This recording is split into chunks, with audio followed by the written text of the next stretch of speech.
Hello, it's Power Cuties here, and today is an exciting day because we are getting a new patch for Legends of Runeterra, and with this new patch, there's a lot of new content being added and a lot of new Path of Champions content being added. So, just going to take a little bit of time to review what's coming up, what we're getting, and some of the changes that have been announced as well. It's pretty exciting. So first of all, the game is getting three new champions, and all three of these new champions will be playable champions in Path of Champions. That is super exciting. It's really fun to be able to get to experiment with these new champions on day one. So we'll go over who they are and what is in their decks quickly. So first we have Nidalee, and I can't show you the Nidalee card, but essentially, excuse me, she uses an ambush mechanic. So she basically can play units almost like a morph type of mechanic from Magic, like where you play them face down. So you basically play a mystery unit, and I believe it's 2 mana to play the mystery unit, and it shows as a 2/2 in stats. And then you can transform that mystery unit into the actual unit. I believe that can be done at a burst speed. And again, very similar to the morph mechanic if you've ever played Magic the Gathering. And so that more for that flipping of the card will count as a transform. And so the Nidalee deck in Path of Champions and the Nidalee Star Powers are going to be built around this ambush with transforms. So you can see that her Star Powers here are when an ally transforms, grant +1/+1 in impact. So incentivizes, obviously, to transform your units to grow them even more than what their base stats are. And then her 3-star power is you transform and make an ephemeral copy of it, which is kind of insane. Actually, this is probably going to be one of the strongest 3-star powers of all of Path, I think.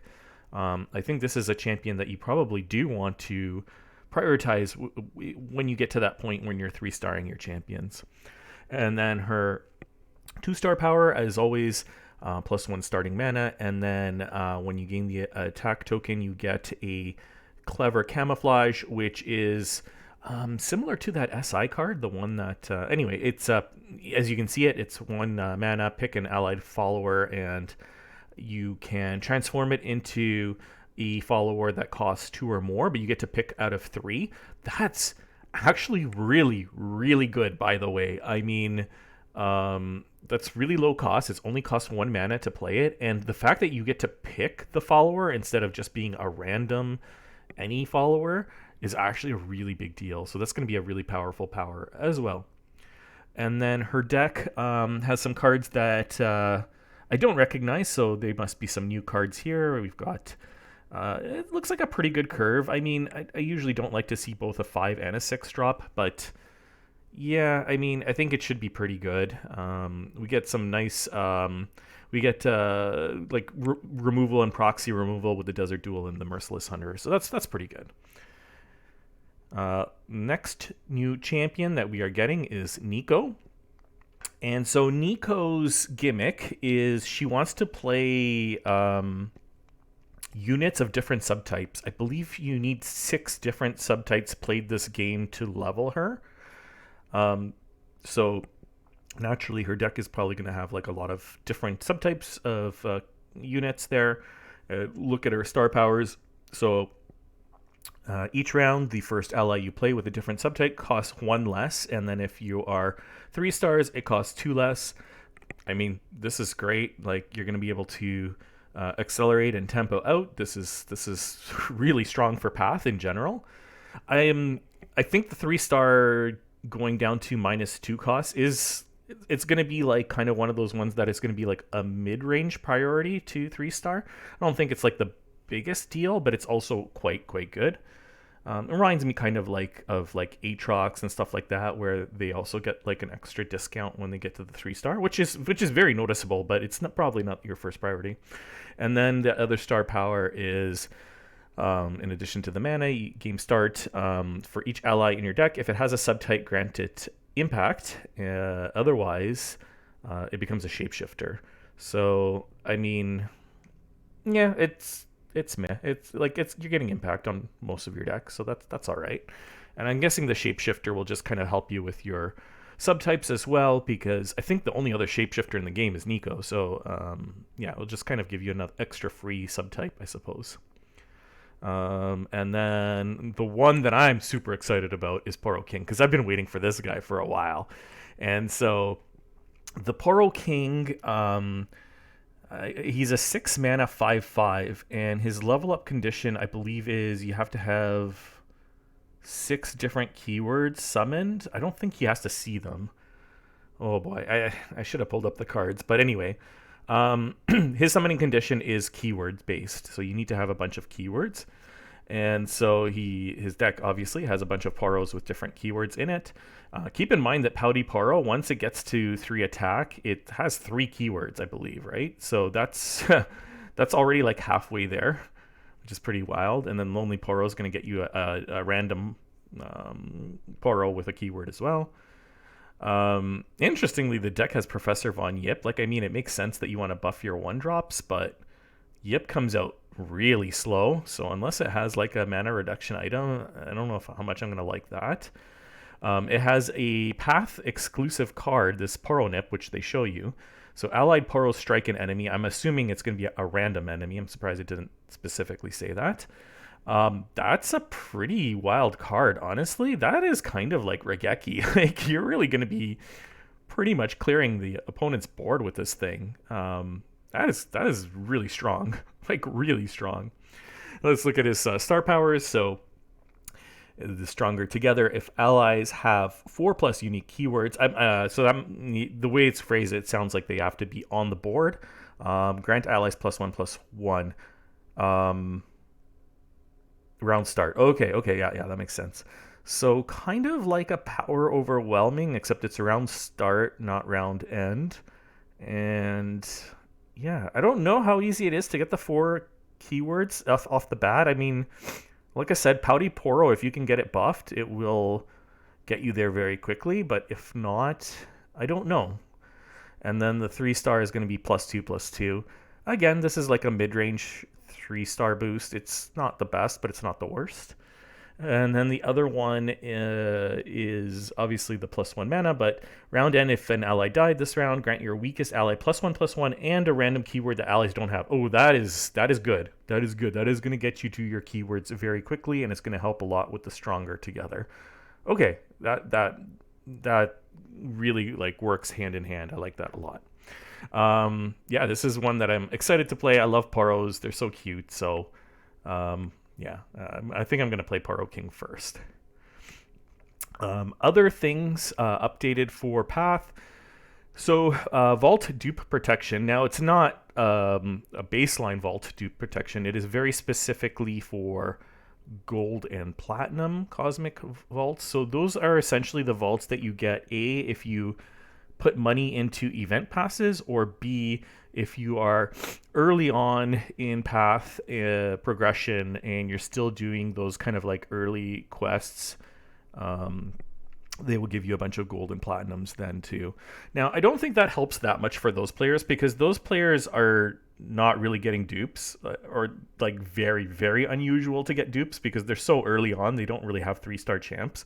But this is a big deal for people who actually want to buy event passes, because someone like me who has, I think, like 38 out of 46 or something like that already 3-starred, if I get these gold and platinum cosmic vaults, like the chances of getting duplicate fragments are going to be like 75% or higher. So it really, the old system did not make me want to put money into the event passes, but now I will definitely consider it. I will consider it. I don't know if I will or not buy this pass specifically, because I do have a bunch of fragments accumulated, so I'm not sure if I will, but at least now I will consider it.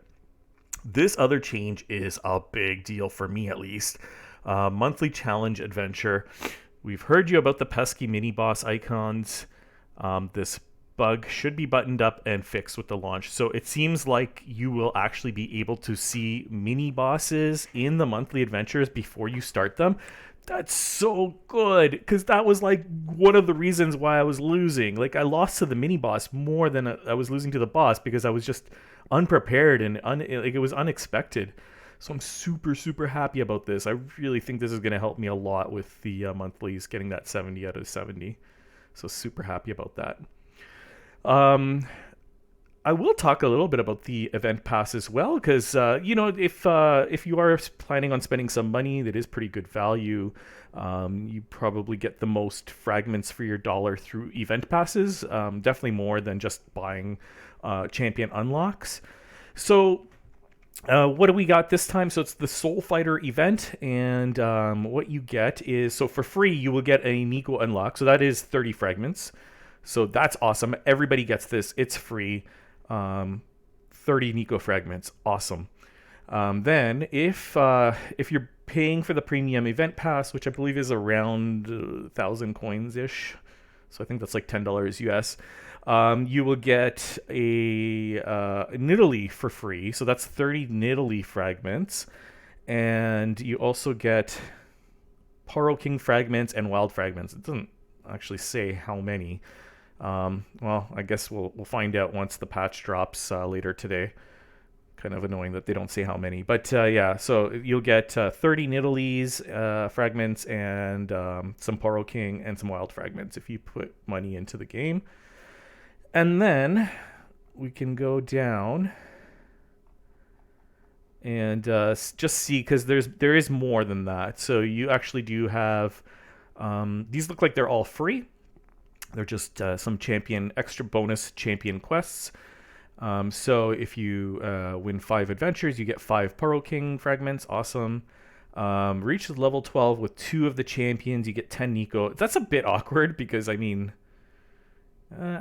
not. You can reach level 12 with a 1-star, and then yeah, that's fine, and then get the Neeko fragments. Yeah, I guess it's not that bad.